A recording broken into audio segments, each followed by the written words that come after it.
My name is Alberto Donzelli. I am a specialist doctor, among other things, in hygiene and preventive medicine, and I am coordinator of the Italian Independent Medical Scientific Commission.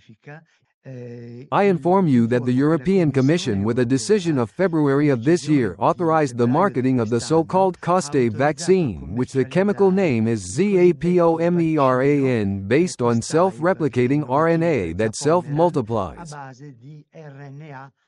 The technology based on self-amplifying RNA with the acronym saRNA is the latest frontier of RNA use in vaccinology. To administer these RNAs, they are incorporated into lipid nanoparticles that already have high toxicity and inflammatory properties and are able to enter anywhere in the human body, just as is already the case with the modified RNA of the messenger mRNA vaccine used today against COVID. Although it is not clear what the advantage would be for the community of having other COVID-19 vaccines marketed, the advantage for manufacturers can be understood because the ability of SARNs to self-replicate in cells allows for smaller quantities of vaccine and SARNA molecules to be administered compared to vaccines with a modified mRNA. However, even so, as an Italian pharmacologist researcher, a super-awarded member of the Italian Society of Pharmacology, proudly declares, even so replication can achieve greater production of the protein, which is interesting to produce up to 80 to 100 times more than current mRNA platforms and for much longer times. Therefore, before being intercepted and killed by the immune system where it manages to reach and by the body's antibody response, the cells try to get rid of this excess of RNA that cannot leave the cell, unlike what happens with viruses that are assembled and then leave the cell. Unlike this, cells accumulate an inordinate amount of these RNAs in the cytoplasm and try to get rid of them and pack them in garbage cans, in bags called vesicles that they expel outside the cell. These extracellular vesicles then reach the blood that carries them everywhere where they reach other cells, enter without difficulty and resume other cycles of replication. This may exacerbate the adverse events already well documented with modified mRNA vaccines. It can also increase the number of cells killed by the immune system that tries to eliminate cells that expose foreign material and poses, however, in addition to all this, absolutely unprecedented safety problems that have so far been studied to an absolutely inadequate extent.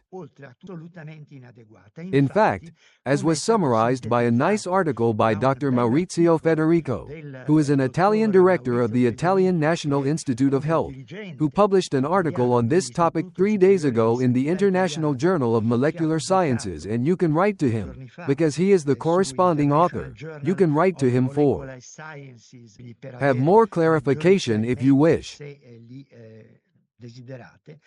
Many authors have already shown that these circulating extracellular vesicles can easily migrate into the lungs, and in the lungs they can multiply to an even greater extent than the same viruses from which the mechanism that is used, the alpha viruses, has been borrowed, and therefore the lungs can exhale these extracellular vesicles that contain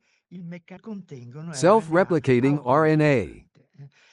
So in addition to body fluids such as saliva, sweat and other fluids, exhalations from the lung can also emit and probably also transmit these vesicles that incorporate SARNA.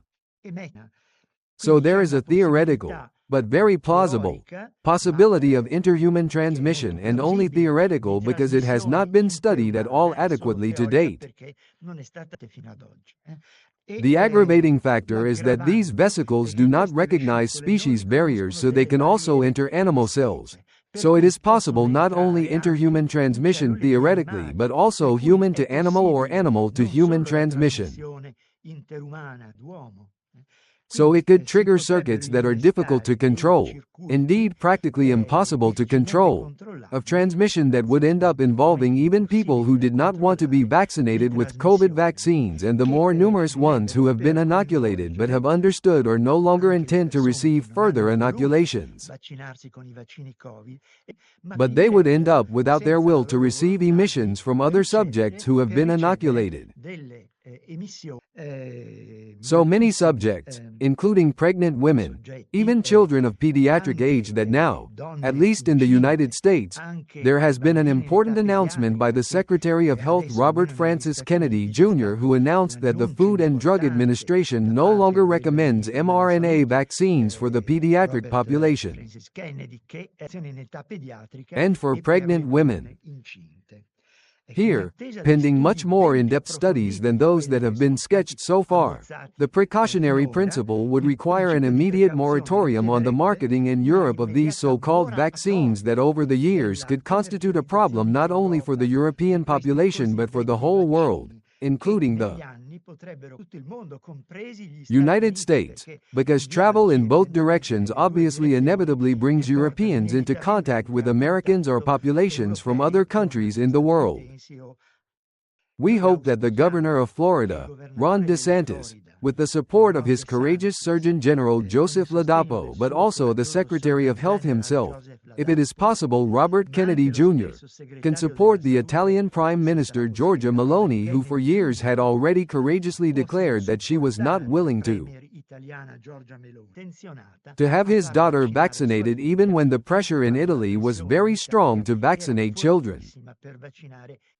We hope that with the support of these state and federal authorities in the United States, Prime Minister Meloni will be able to make an opposition by the imminent deadline of June 9 to the European Commission asking for a moratorium on the decision to market these self-amplifying vaccines while waiting for there to be a debate.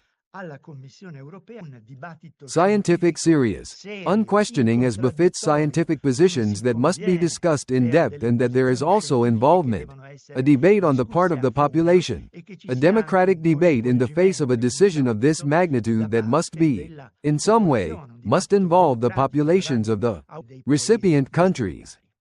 Thank you.